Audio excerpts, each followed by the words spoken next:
থাকলে জামাই লাগে না আসলে? হ্যাঁ অবশ্যই, টাকা থাকলে এখনকার যুগে জামাইও লাগে না। এই ছাগল কি বলে? তার মানে টাকাই তোমার জামাইয়ের কাজ করে দেয়। কারণ টাকাই সবকিছু, সব জামাইয়ের কাজ কি টাকা দিয়ে হবে?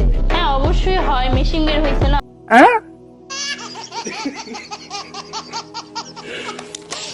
আরে এ দেখি মেশিনের কথা বলে, কোন মেশিন? গান মেশিন নাকি স্যালো মেশিন? মেশিন বের হয়েছে না।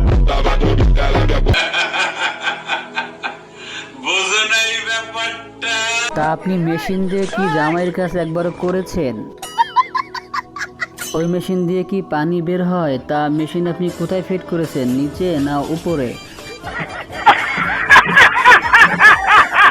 আপনি বলেছিলেন টাকা থাকলে জামাই লাগে না আসলে?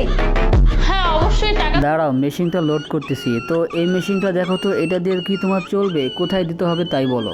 লজ্জা লাগে। আরে মেয়ে, আপনার তো লজ্জা লাগে, ওর তো লজ্জা নাই, তাই অনলাইনে এসে কোথায় কি মেশিন ফিট করবে সে কথা সবাইকে বলে দিচ্ছে। জামাইয়ের কাজ কি টাকা দিয়ে হবে? হ্যাঁ অবশ্যই হয়, মেশিন বের হয়েছে না। চিন্তা করেছেন মেশিন দিয়ে উনি সব কাজ করতে চায়, হঠাৎ যদি মেশিনে তেল শেষ হয়ে যায় তাহলে কি করবেন? নাকি মেশিন বাদ দিয়ে হাত দিয়েই কাজ চালাবেন? যাজ্ঞা, এইসব মানুষের কখনোই লজ্জা হবে না। লজ্জা থাকলে কি এসব কথা বলে?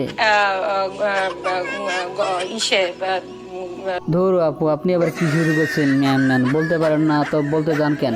নাকি মেশিনের কথা শুনে আপনার লজ্জা লাগতেছে? আমার মনে হচ্ছে উনি মনে হয় মেশিন দিয়েই কাজ চালিয়েছে। যাজ্ঞা, চালাইলে চালাজ্ঞা, তার ব্যাপার। বন্ধুরা, ভিডিওটা কেমন লাগলো অবশ্যই কমেন্ট বক্সে লিখে যাবেন। সেই সাথে একটি লাইক করবেন আর সাবস্ক্রাইব তো করবেনই। আল্লাহ হাফেজ।